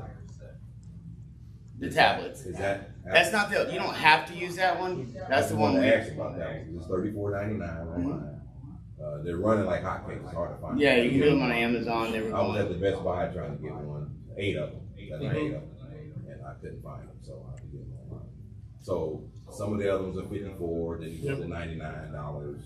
Which one would y'all? I mean, we tell people to get 7, but if you want to use any of them, as long as they have internet access and make noise loud enough, the better one you get, the better results you're going to get. I'll tell you this, long term, very quickly, we're working on integration. We're working on all these different things. So as long as the tablet works, and there's things that we tell you, like, they got to stay on. If you get the Fire Tablet 7, they're fine, but there's certain things that have to happen, and we have videos that tell you, if you don't have it plugged in, it's going to go to sleep. If you don't have it plugged in and it goes to sleep, and then the restaurant won't hear the orders. But what happens is right now, we work really hard to make sure if the restaurant doesn't take the order, we call them within 30 seconds and go, hey, turn your tablet. Like, there's fail safes that we have built in. So to answer your question, any tablet you want, as long as they got internet access and it can make noise. And ask the restaurant if they have an extra tablet. A lot of restaurants have tablets already. So if you can get that restaurant on board, and even if they get a new tablet later, they can start doing business with us right away with the tablet they have. Yeah, but if it's one of the tablets from other companies, they lock them. They lock them. So if they tell you they have a tablet, make sure it's one that's not locked. Make sure it's not one they try, because they know they have tablets.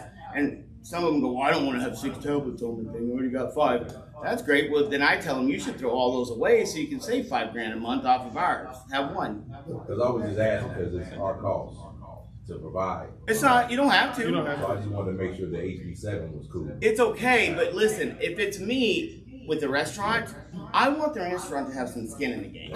So instead of just buying them for all these restaurants, we sell our restaurant marketing package. We've got some issues because of supply chains and stuff that's come along. But I tell the restaurant, listen, you pay $129.99, you get all this marketing stuff, you get the tablet. If you, within 90 days, if you do it and you have 100 orders within that 90 days, I'll give you, the company will give you that money, $129.99 back. And that takes all the, but I want them to have some skin in the game. I don't want them to just go, and I've had guys go, well, they gave me a tablet. And guess what else they're taking from you? I'm just telling you, buy a tablet. That's it. So Charles wants to know if you can market in more than one state. You can market in every state. Every state. Yeah, you can get restaurants. You get restaurants. That's the thing. We don't have any territories. I've had some people go, I don't want anybody in my city, and I go, you better hurry up. Yeah, that's exciting. And just from the field standpoint, I mean, you literally, it's wide open for you. You know, if literally, I would suggest you pick a corner, and you go 5 miles this way, 5 miles this way, and this way, and launch your business tomorrow. Right. It's really that. It's that simple. You say you focus, you get your 10 restaurants, your 10 drivers, in a 5 mile radius, we turn it on. And can I tell you this too? Like, don't in the beginning, it's funny. You think about 6 months down the road, you're going to hear some people that got started with the 6 months, 8 months before. They're going to do that whole thing. I walked uphill both ways in the snow, and oh my gosh, you should have been here in the beginning. But some people use that as an excuse not to go fast. Like, I would tell you, go get those 10 restaurants in a week. Don't take 2 months. Because guess what? If you take 2 months to get those 10 restaurants, then you got to go back to them and go, hey, we're finally ready to open. And they're like, who are you? I haven't seen you in 2 months. But if you get it and you go, hey, I'm going all out. I'm going to go hardcore for 10 days. You got a restaurant every day for 10 days. Your momentum's there, and you can get those restaurants open. Because I promise you, once you get us to, and don't wait. We used to tell people, wait till you get all 10, then we'll put them in. Don't. Wait, get after it. I mean, if we can get internet access, we'll show you how to put one in if we need to. But you want them to go as fast as you possibly can, because if you wait, and people wait all the time. I had some guys that got 30 restaurants, and now they're trying to chase down the owners to get them, to give them the menu, to get them to when they're going to open. Like, if you can do as much in the beginning as you possibly can, why wait? We've got people in the company that'll go get 2 or 3 restaurants and then never go back and talk to those restaurants. I told my people the other day, we have to follow up with those restaurants because I don't want a bad taste in their mouth because this guy came in, got them excited about $2 delivery and then never came back again. We need to send them a letter. And those are things that I think about at night. I'm like, we have to have a good name, so go fast. I would tell you, go as fast as you possibly can and get a place open. Because momentum carries, momentum spreads out, so. You have a question online? Online question first. Okay. Okay, I'm Stephanie Adams from Springtown. Stephanie Adams. Oh, another football team that beat my high school for years. What's your question? You can't get anything delivered at all. Whatsoever. You can't? No, we cannot. So, Pizza Hut didn't even deliver out there. No, they don't. They call it Springtown, Pizza who Hut would? Express. So my question, and I'm sorry if I missed this because I was late.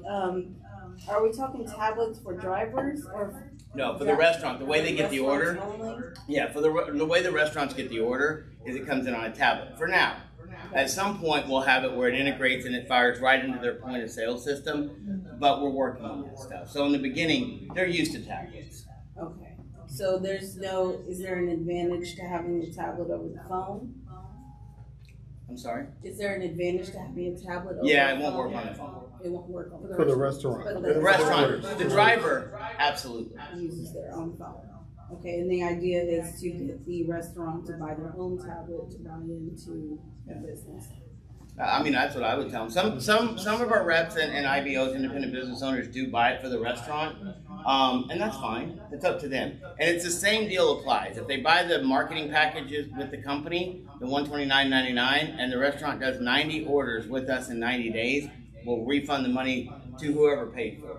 If the rep pays for it, because I know some reps go, I'm just going to pay for all of them. Okay, great. If you got a restaurant that's going to do 50 to 100 orders a day, it might be worth doing that. But I just look at it and because I have some places to go, why didn't the whole company buy them for you? Because why? I mean, I'm paying out, we're paying $2, charging $2 an order. I'm paying 60% of that out the field. Like, I'm not here to lose money, Yes. Did you want to stream on your personal page or in your side? Oh, did I put it on my page? That's great. My whole family's watching this. All my friends. Kenny, I think you had a question there. Yeah. Why? Okay. Thanks. Some of you are going, this is not the company I'm going to follow that guy. He's in charge of tech, which is good. I'm not. I've got a restaurant registration in my car if you want to do. If you want to see how long You want to do a new one? Yeah, grab it. Don't get locked out. Can I ask you a question? You just did. That was the question. And up front here, oh, go ahead. So, where I keep banging my head is, I talked to restaurants today. I know that that's going to be easy for the restaurants. We live out in the, I hate this word, rural area. Finding drivers is what is freaking me out. Why? Why? Same. Just because you made up something in your head you haven't done yet. See, once again, here we go. Am I wrong? I don't know. No, I'm not wrong. But what is there a secret to finding drivers? Yes, but you know what? You're gonna All have to right. pay $5,000. You want the secret?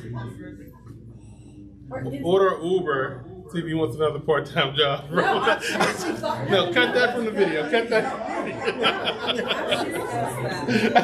No, I'm joking. Just talk to people. Yeah. Just talk to people. There are a lot of who's driven an Uber, and in the Uber you had everything from an engineer, a lawyer. I've talked to every type of person you could imagine. You'd be surprised. Just talk to people. Don't. I will say I've had 3 people call me today and tell me that they feel like drivers are going to be a problem. I said, well, why? Here's So a- not crazy. I said, no, tell me. And my response was that, have you gotten a driver? Have you talked to a driver?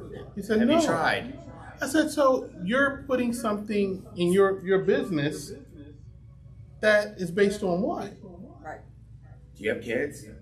Oh, God. I know you do. But my point is, guess who my fail-safe driver is in my house? Right. And mine, Me and that kid that doesn't pay rent down the hall. right. Mine, So then how old do they have to be? I mean, I don't know. 18. I was just about to make a smart remark, but I don't want that to get down. No, they need to be 18. But listen, this is your own business too. I tell people in our company, I'm a driver for our company. Like most of you may not believe this, but I did 2 orders this morning for another company because I wanted to test it out in Texas like I have in Florida. I got up this morning, I had some meetings and stuff like that online, but before I had to be, I went to Dallas Cowboy Stadium and spent a bunch of money too, so. But before I did that, I went and I did some orders. But guess what? In my town, I'm a driver if it comes down to it. Because I'm going to make sure my company looks good. So in the beginning, if you're starting an area and you don't have drivers and you don't have a lot of orders, who did your first order, Becky? Exactly. Why not? I'm not above it. I mean, I do orders all the time. Yes, sir. I wanted to go back to Kenny. Go ahead. We'll go back to you. Okay. I'm Kenny Smith from Houston, Texas. And I live in Killeen, Texas, my wife Terry and I. And we're super excited to be here. Visually, sometimes it's really good. Can we role play you eating at the restaurant that Paul owns? And how would you get into the conversation? Yeah, can I tell you how I do it? You want me to show you how I get to the leader now? Yeah, I'll be the leader. You be. Well, I'm going to tell you how I do it now. Okay. I just developed this a couple of weeks ago, and it has to do with these things right here. So let me tell you. Everybody asked about the ducks. Take out your. I'll just make sure it's that camera right there. Okay. I just don't want that one. So the duck story is this. I was in, one of my business partners, Kenny and Michelle, they own major restaurants. Julius met them in Florida, and we hang out a lot, and we're friends, and we went up to Disney, and how many of you realize Disney is expensive? Right? We were at Disney Springs, we went to a restaurant, and Kenny and I like to joke and have fun. Like, I don't do anything unless I can have fun, if you haven't realized that yet. Like, even when we get the same dumb question 22 times in a day from the same person, we have a office pool to see how many times they can ask that same question in a day. Like, we just have fun. It's not mean, but it's fun. So we're in Disney, and Kenny, one of our owners, walks up to the restaurant. We're waiting for our table, and it's packed. Like, everybody's finally getting outside, and everybody wants to come to Florida and Texas, right? So Kenny walks up to the bar while we're waiting for our table and goes, "I'd like to order the duck." And they go, "We don't have a duck." And he goes, "But I'd like to order the duck." It's from a movie. I don't even remember which movie, and the guy goes, "We don't have duck." And he goes, "Well, I'd like to order it though." And the guy's face was like, "This idiot is not going to go away." And finally the guy goes, "Well, we have these that we put in a drink." And he gave him one. And then the rest of the night, this friend of mine, business partner, mocked me with one of these little stupid ducks. He's like petting it, talking to it, putting in his drink, and he's like, Paul, you don't have one. And I'm like, and shows you how childish I am. I'm like, I want one of those ducks. So stinking bad. Like, I thought about it the whole night. The next day we went back to the restaurant, and they're going, where do y'all want to go? And I go, we're going back to that same restaurant. They're like, we were just there last night. They didn't know. In my head, I'm like, I'm getting one of the ducks. So we go out and we sit on the water, and cute little waitress starts talking to us, and Kenny's over there with us, petting it, and I'm like, and I said to the girl, can I get one of those ducks? And she goes, you have to buy it. What do you mean you have to buy it? She goes, well, it's in a drink. And I go, how much is that drink? And it's like 22, 24 bucks. And I'm like, I mean, I got money, but I don't want to pay 22 bucks for a drink I'm probably going to hate anyway, because I looked at it with blue and all this other stuff. And I'm like, I don't want to do that. And she goes, you have to. And she was kidding around at this point. She goes, that's the only way you're going to get a duck is to buy that drink. And I said, you want to bet? And I went on Amazon and bought 50 of them for $9. And then promptly forgot that I ordered them. And then I ordered the drink too, just to make sure I had one. I went home, and on my front porch there's a package when I get home 2 days later. And of course, I'm like, I'm going to kill my kid. He waits till I'm out of town, so he thinks he can order stuff, and I won't see it, and there it is. And I walked in the house, and I go, Hunter! Hunter!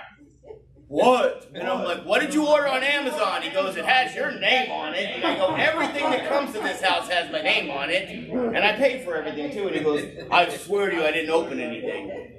I opened it, and there's 50 ducks in there. And I'm like, sorry about that. And he goes, what is it? And I'm like, I don't want to talk about it. When you mess up, you don't want your kids to figure it out. Right. And so I'm like, what am I going to do with these ducks now? Like, there's no reason I have 50 ducks. But my friends own a restaurant, the ones we talk about. And so we're sitting in there, and I had a pocket full of them. And then Kenny goes, hey, do you still have your duck? And I go, yeah. And I got a bunch for you too. And I threw a bunch at him. So now he's got 25 and I got 25. And he goes, what are we going to do with these? And I'm like, I don't know. I'll figure something out. And then his manager had just fired somebody that we really felt like needed to be fired. And so I'm like, hey, Jamie, come here. And I gave him the first duck. And he goes, what is this for? And I'm like, well, you did the right thing. It's a Do the Right Thing Duck Award. And he listened to me like, where did you come up with that? I don't know, but we got to get rid of these ducks. And I'm going somewhere with this, I promise. And so he goes, oh my gosh, thank you so much. And I'm like, he's an idiot, listen, nothing. This is a mistake, and he's excited. But it all depends on your approach and how you make people feel. So then we started giving them out. Like, I'm single. At some point, I might want to give money away and get married again. And so we started giving them out to people, and then I had this list online, and girls started hashtagging. We told them, listen, if we give you a duck, you got to hashtag Snap Delivered in the restaurants. And these girls started doing it, and then other friends, and now I had people coming up to me asking me for these ducks. And so then I started doing stuff online. Julius and them can attest to this. Like, this duck has become something. Like, somebody goes, what's the name of your duck? And out of my head, I go, Doug. And they're like, where did that name come from? I don't know. I mean, it's a family name. And they're like, so now people are like, well, what did I name my duck? Well, it has to start with a D. And it's become a thing that's taken on its life of its own. I'm on the plane yesterday. I took pictures with it. The president of Spirit Airlines was on my plane. That's the only flight I could get, and I was going back, and he saw the duck, asked me questions. I started talking to him. But I'll tell you this, when you ask how you start a conversation, some people walk in with this shark. And I know Kenny has a shark thing, but this is a whole different thing. You don't want to walk in and go, oh my gosh, where's the manager? Like, where is he? Like, I don't do that. That's not how I sell. So now I figured it out. I walk in, and I put the duck on the table. If I'm sitting at the bar, I sit at the bar, I have a drink, I sit there, and I promise you, I did this at Hard Rock Casino 2 nights ago. They don't do delivery, so it didn't really matter. But I've done this at 2 or 3 restaurants, and I've gotten to the manager very quickly because somebody will go, what's it? They'll walk by you 4 or 5 times thinking you might be psycho. Like, I don't talk to the duck in the restaurant, I just set it there. It's just there. Yeah, I just set it there. And they walk by you and they're like, just like some of you, when I put this stuff down, you couldn't think about anything else the rest of the time. Every couple minutes you're like, oh, is he going to do something with this duck? Is he going to talk about it? And so they'll finally go, well, what's a duck? And I tell them that quick story. You can do the same exact thing. Oh my gosh, our owner's nuts. Like, he did this whole thing, he was da-da-da, and you get to talk to them then. Well, what does your company do? And I tell them, my business partner, what do you think their next question is? Well, what do you do? Guess what? I didn't go to them and tell them I do delivery. They asked me questions. And so that's what I use a stupid little duck for. Now I got people in the company that are sending me ducks. I'll give y'all some if you want them. Oh, but see, now I threw better than Dak did last week. So, I want to show you something. Where are my cards? Asking questions. When you go in and talk to these restaurants, and I did this, Julius has seen me do this. I do this because it's important. I believe questions are what get you where you want to go.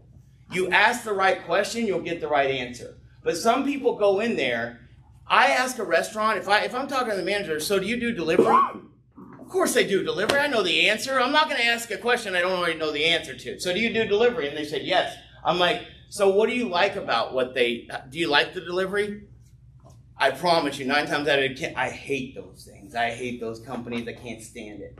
But I want to show you something that if you ask the right question and you have something in your brain, it'll get you where you want to go. So just bear with me when I do this. Here's what's going to happen. I'm going to have somebody pick a card. I'm going to see the card. I'm going to know what the card is. Just telling you up front, I'll know what it is. Then I'm going to ask that person some questions, and then we're going to figure out something. So tell me your name again. Stephanie, pick one card and put it face down. Whatever you want. You don't look at it. Okay. I'm just kidding. It's my card. You're right. So, Stephanie, in the deck of cards, there's 52 cards, correct? Correct. And in that deck, there's 52 cards. There's red cards and there's black cards, right? Correct. If you had to pick red or black, which would you pick? I would pick red. All right, and that leaves us with the black, right? If you pick red, that leaves us with black. So out of the black cards, there's clubs and there's spades, right? If you had to pick clubs or spades, which would you pick? Clubs. Okay, so out of the clubs, there's number cards and there's face cards. If you had to pick numbered or face of clubs, which would you pick? Face. All right, so that leaves us with the numbered ones, right? So out of the numbered cards, there's even and there's odd. If you had to pick even or odd of clubs, which would you pick? It's not a test. Even. Okay, so it leaves us with the odd, correct? So out of the odd, let's say you have 2 groups. You have 3 and 5, and you have 7 and 9. If you had to pick 7 and 9 of clubs or 3 and 5 of clubs, which would you pick? 2 of each? No. 7 and 9 as a group, and 3 and 5 as a group. Which would you pick? 5. 3 and 5 or 7 and 9? 3 and 5. Okay, so that leaves us with 7 and 9, right, of clubs. If you had to pick 7 or 9 of clubs, which would you pick? 9. So that leaves us with what? 7 of clubs. No. It's not that hard. You're gonna. Wow. So you So- just led me to this. That's what I do with a restaurant. I know what I want when I go in there. What's the goal when you go into a restaurant? You can keep that. Now you got 51 cards. I got like 40. all my decks. I got probably 17 cards left. But what is your goal when you go into a restaurant? To get them signed up. To get them signed up and to save them money, right? If you go in with the thought of I want to sign them up, that's fine. I go in with the goal that I'm going to save them money. And listen, if we walked out here on the highway, we get run over. But if we walk to a corner, there's homeless people around, right? There's people with signs. Those people with signs, what if they were out there with gold bricks and somebody told them no? They'd be like, you're an idiot. I'll go to the next person, right? Some people take it personally. And these are things that I'll teach as we go along. When you go in, you can't get your feelings hurt. You got to go to the next one. Some people are just jerks in life, right? But if you have what you're going in there for and you know the questions to ask, you just keep asking questions. What do you like the delivery companies? No, you hate them. Really? What do you hate most about them? Oh, I hate this. Oh my gosh, really? That's all? And you just keep it. And some will ask one question and they go, here's what our company does. We do $2 an order, blah, blah, blah, blah, blah. That doesn't work. I am the biggest talker on the face of the earth, and I run my mouth more than probably anyone. But when I go in to get something done, I just ask question after question after question. Because everything she said, I had an answer for, right? When she picked red, I said, okay, that leaves us with black.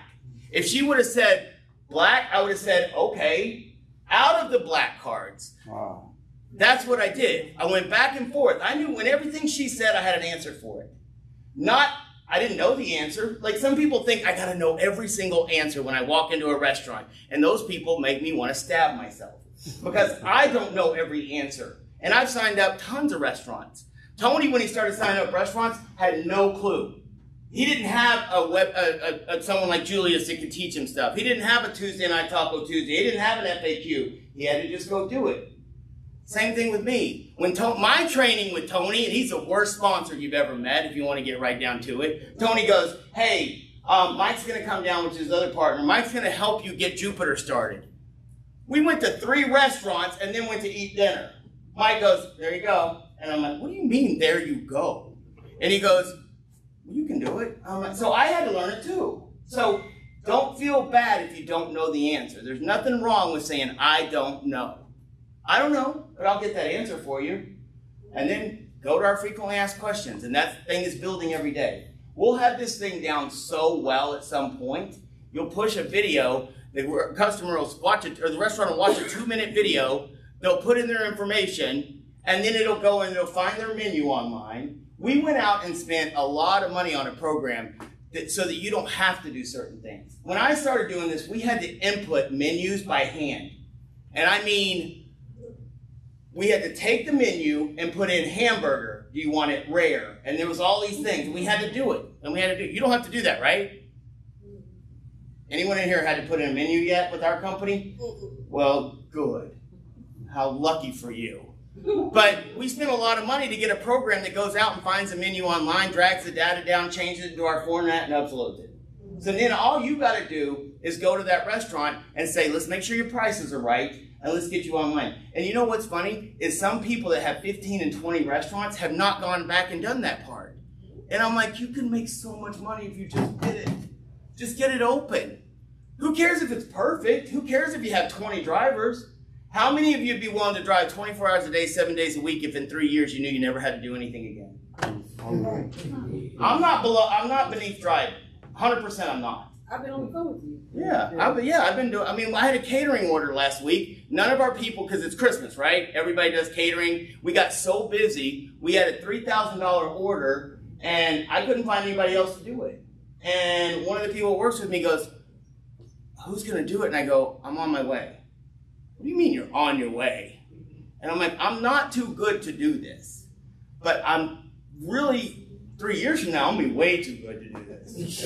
And so could you. So sorry if I went on a tangent. But I hope that gets in your head, that asking questions, every time you're talking to somebody, just ask them more questions. How did you get started in the business? That's a great one. Like if you get people interested in you. I went to a thing today, and I was telling Julius about it. One of our reps called me and goes, hey, they want to do a TV show with you on it in Dallas when you're there. And I'm like, okay. No, they don't. No, there's no thing that somebody goes, oh my God, we're looking at some fat kid from Texas that's, got a delivery company. Let's get him on. But what it was, and I knew going in it was probably going to be a sales pitch. And I went into this place. Some of you may have heard a guy named Jeff Creeley, C-R-I-L-L-E-Y, in Fort Worth, Dallas area.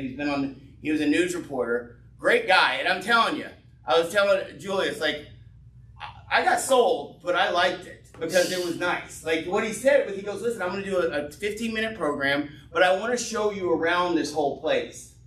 And I knew the minute he said, I want to show you around my studios, I'm like, there's going to be a bill at the end of this. And he took me up and he showed me these studios and he told me a story. If you hear me, I speak in stories a lot. Facts tell, stories sell. So does Julius. Facts tell, stories sell. That's why he's a good speaker, because he just tells a story. And this guy walked me all the way around this building and showed me he's got like 10 different studios, and they're top notch. Like everything's amazing. And they played it off in the beginning. I'm not stupid. I know when I'm getting sold. Oh, come on, let's go look at the studios. And I'm like, okay. And I told him, I go, I know what you're doing, but let's go. And he goes, what do you mean? And I'm like, I'll tell you when we get done.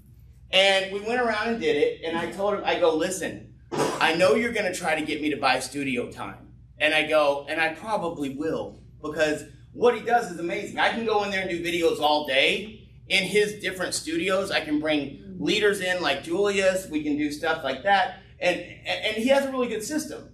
But they got me there by telling me something for me. It was for me. So if you lead with, I want to save you money. And it's not a lie, and it's not something that's BS, and you're really going to save them money and you can show them that. How many orders do you do on a monthly basis? How much money do you spend with that company? These are questions you got to ask. How much money do you spend with them? Oh, and they'll probably know because they hate it. And some of them get so excited because I've negotiated it down. I got it down to 15%. So on $100, you're still paying $15, right? Yes. Do you still think that's worth it? Then it makes them reevaluate. So going in and talking to restaurants is vitally important, but doing it quickly. And the driver stuff, just resign yourself to go, hey, I'm going to be the driver. Because guess what? If you're the driver and you get a couple other people, when you have a new driver that goes, well, I don't want to be a driver. Really? Well, I'm a driver. Like, why not? Like, there's people that have left corporate America to go be Uber drivers, DoorDash drivers. There's not a stigma. There's not anything bad with it. You know, there used to be, I would tell people, listen, you don't want somebody delivering your food and there's more smoke coming out of their car than if Snoop Dogg delivered it.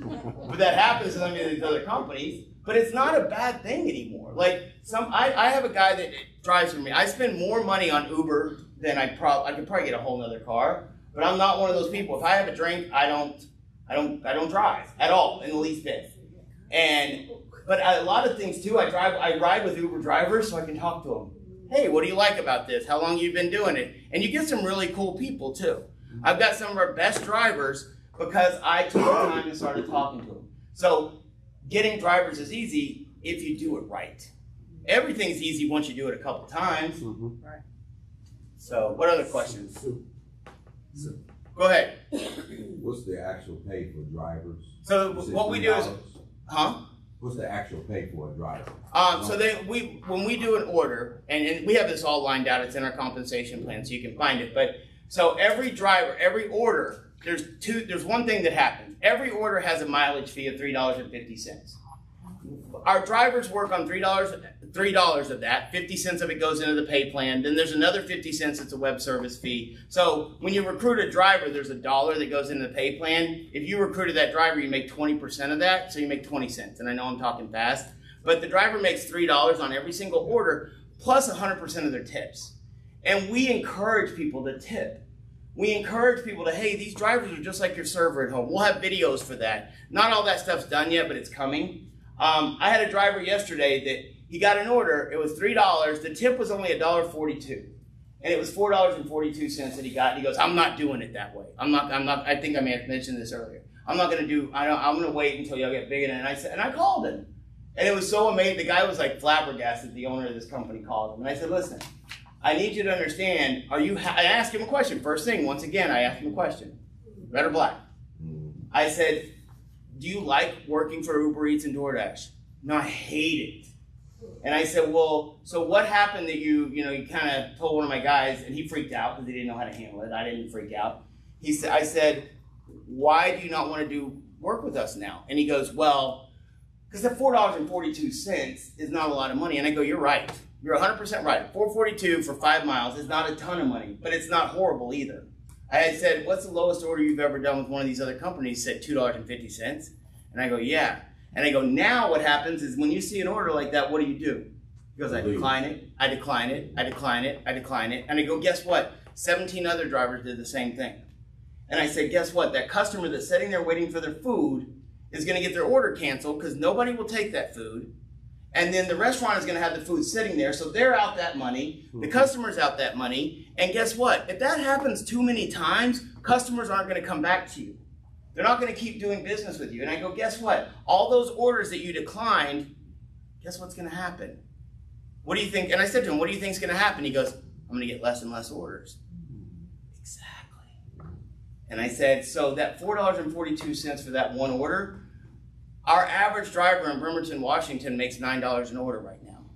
So it's 50 cents a mile after. 50 cents a mile after 5 miles. After 10 miles, we jack it to $2 a mile. And that all goes to the driver. And the reason why we jack it to $2 a mile after 10 is because somebody that lives 10 miles away from a restaurant, they're used to paying. We are happy. Yeah, happy to pay it. She lives out in the middle of, not the end of the earth, but you can see it from there. Just kidding. But it's true though. People that live out, they would love to have the service and they're willing to pay for it. But in the city, and listen, if I got a customer that won't tip consistently over and over and over, we're building stuff in, they'll get an email that says, hey, you know what? Our drivers use this to take care of their family.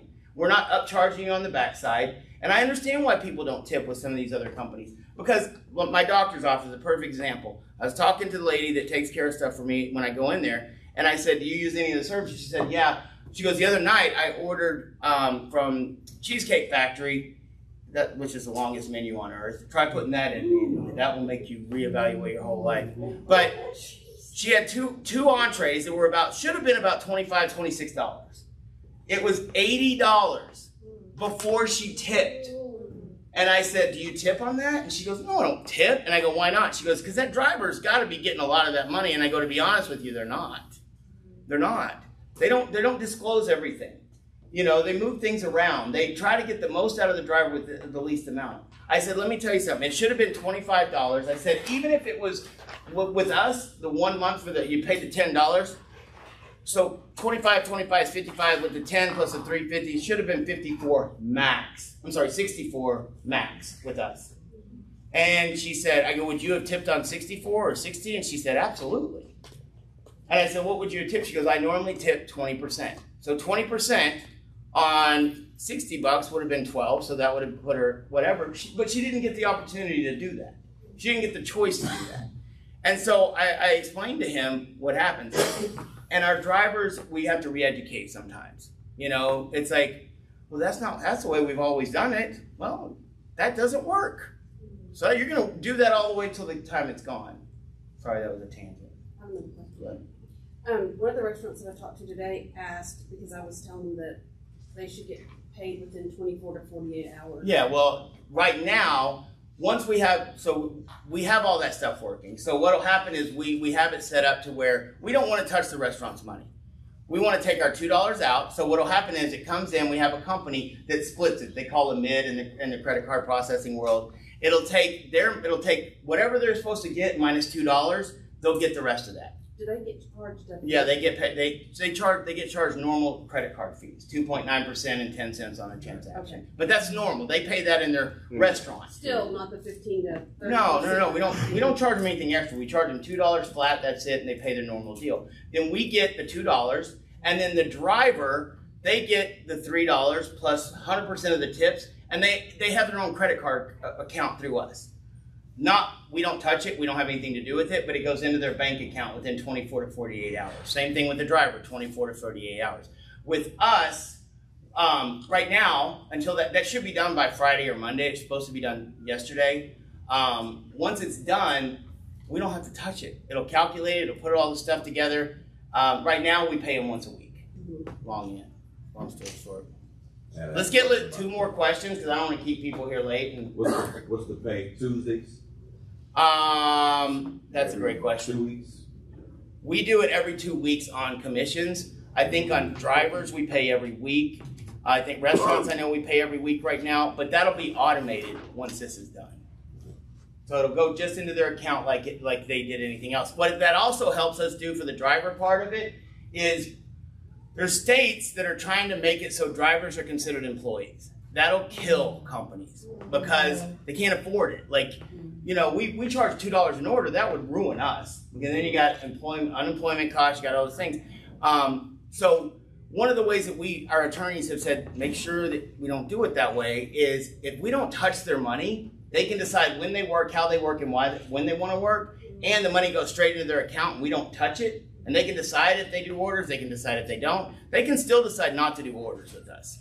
We encourage them to do every order because I want to build that culture of, hey, I'm not just getting paid to be a driver. I'm getting paid to get restaurants. I'm getting paid to get customers. I'm getting paid to get other drivers. Mm-hmm. So, but that has protected us. So in California, where they're trying to do that kind of stuff, we'll never get affected by that because we don't touch their money. They can't come to us and say they're an employee. Absolutely not. They're 1099. We don't even issue the 1099. The bank does. So that answers that question. Let's do 2 more. Who else? Anybody else? Yeah. Go ahead. Yeah. When you were talking about the question about drivers, that was raised, I was just telling my friend, here that Well, you know, we were just talking about it before. You know, you talk about it that if there's no driver, well, you know, you got to do it yourself. Right. You know, that's a business owner. Yeah, in a situation like that, and you could also use that by if you can't do it yourself, well, look for somebody that will do it. Right. You know, try to hire somebody. You know, talk to people. You know, encourage people. Advertise it. Hey, look, it's a new, you know, a way to drive. You know. And I'll tell you where you can find drivers is other drivers. Go to a restaurant. I had a guy the other day goes, where do I find drivers? Go to any restaurant, sit in the parking lot. You'll see them coming in without their bags. Yeah, especially at like Applebee, you know. You yes, can see them. You can sit outside you know? and wait till the maddest one comes out. Yeah. I've got a lady that says she's looking for drivers. I have a list of places. Right now, I'm looking for drivers. I'm hitting most places have like workforce solutions for jobs. Exactly. Jobs. Yeah, we have one in Denton. I'm gonna get with the owners and I'm gonna post driving because that's a job. Yeah. Yeah. So I'm gonna be posting that and seeing if I can put that in the computer. I've had people put it on Craigslist. We have an ad on Craigslist. Yeah. Craigslist is a big place for college it. campuses. Yeah, we've got a college. Yeah, college campuses, people that are retired. Yeah. But I'm telling you, the best place on earth is to find other drivers from other companies. Because a lot of them multi-app. They call it multi-apping. Exactly. They do Uber Eats, DoorDash, Grubhub. Why not add one more on? And they can do extra stuff that goes along with it. Exactly. And they're the ones in the restaurant. Recruiting a driver is awesome because they're in the restaurant every day. They're the ones, if it's a good driver, those restaurants know that's a good driver. So they'll listen to a driver, hey, I just got started with this other company, you know, and be able to get into it. So recruiting drivers to be actually in the business and working it is amazing. One more question from somebody that I hadn't asked one yet. Have you? I haven't. Okay, go ahead. Are you going to sell this company once? Oh, heck no. No. I will tell you this. I can't guarantee you what my stupid kid will do when I die, but he's not stupid. I'm just messing with you. But I can't guarantee something would happen. And we've talked about those eventualities. What if something did happen and somebody did decide to sell it? We are going to have written into our deal 60% of every dollar that we bring in will be paid out to the field. The pay plan hasn't fully matured. We want to be able to get it to paying out 80%. Because, I mean, but what we're going to build into it is if we were to eventually sell and something happened, we take 60% of the price of it, and we pay it out to the people in the company depending on where they're at. But 1,000,000%, my goal is never to sell this because guess what? The guys that run these other companies, they didn't come from the delivery world. If somebody comes in and buys us, they're going to ruin it. How many times have you seen a company, and I know a lot of you come from the network marketing world, they come in, they change the pay plan one tiny bit, and it ruins stuff. It kills it, and everybody runs to another company. I'm not building this thing for it to go away, you know. And like I said, we're not building it because of the money. We're building it because we want to build $1 billion company, do the right thing for people. And I really selfishly want to be able to walk into a room and walk down a street and people go, oh my God, you've changed my life. Like, that's what I really want. And with restaurants, it'll happen today. Yeah. 100%. Right. Shannon, did you not listen? I said one more question. You know how to email support. You do it daily. Online, they weren't listening, so they asked another question. Online, they were asking about e-gift cards. Will those be available to somebody? Listen, everything will be available someday.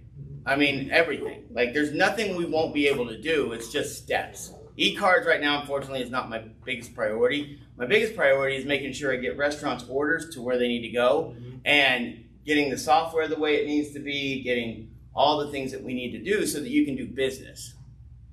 I wanted to work on getting us on Groupon. Yeah.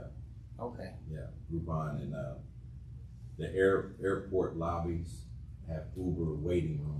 You better quit saying all this stuff till the rest of my people hear it and steal every one of your ideas. I want to share. I'm just messing with you. That's what we do. And those are things that when you get in the group, get in the group. Like, I believe in sharing everything I know. Right. Because guess what? If I help you and you're not in my team, Tony and I, and we'll end with this. Yeah. Tony and I were not in the same team. Yeah. And in network marketing and any kind of company, you usually get a lot of clicks. You got, oh, I'm not going to help them because they're not in my team, or I'm going to get an attitude. We don't have that. I can promise you, Julius talked great about Bill tonight. Bill talks great about Julius. But guess what? They're still competitive. I'll tell you this story and I'll end with this. I believe in building a company that helps each other. I believe in building a company that nobody loses, and I believe we've built something where nobody can lose. Now, the only way you can lose is not do it.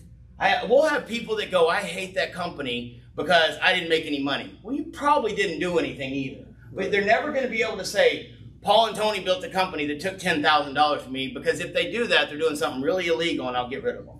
The people that, and we were talking about it today, if people do stuff bad in a company, a lot of times it's because the company allowed it. I promise you, if something they do bad in Mike, I tell people all the time, you get a call from me one of two ways. Either you're doing something great, no, three ways. You're doing something great just because I'm bored, or because you're doing something bad. And there's people in the company that will attest that I sometimes just pick up the phone and call somebody, like out of the blue, because I know what it means to have somebody in the top of the company, supposedly, that cares.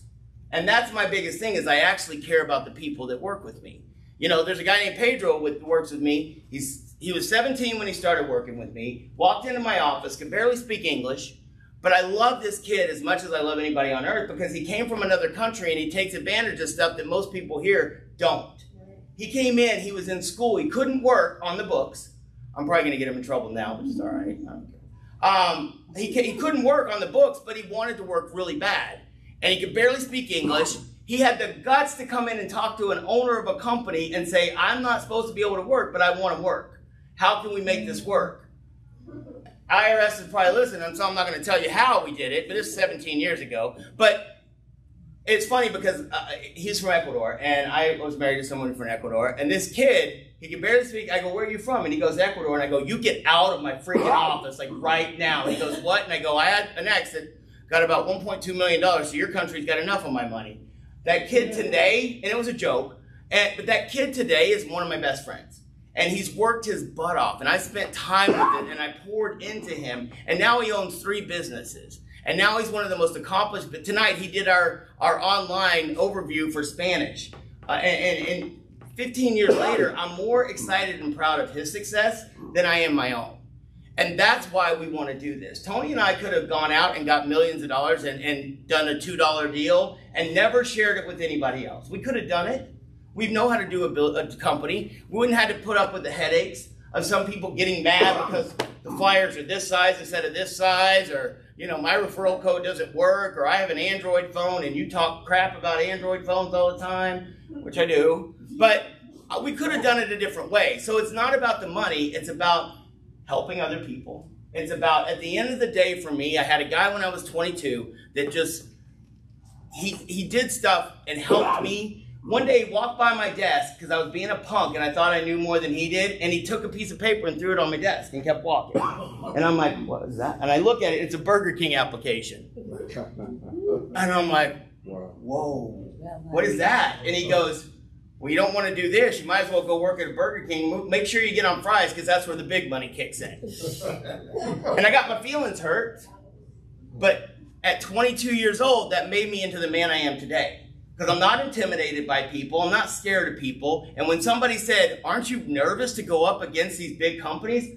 Absolutely not.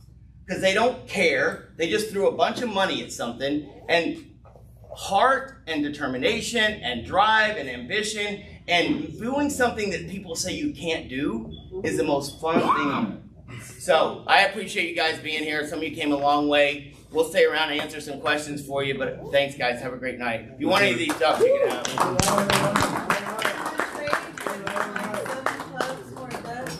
You can have the duck and the card. You keep the card, and someday when you're having a bad day, you look at that and go, oh my gosh, I gotta get out there and talk to the restaurant. We've got 200 more of these, so. Thank you. You got good eyes. You got good eyes.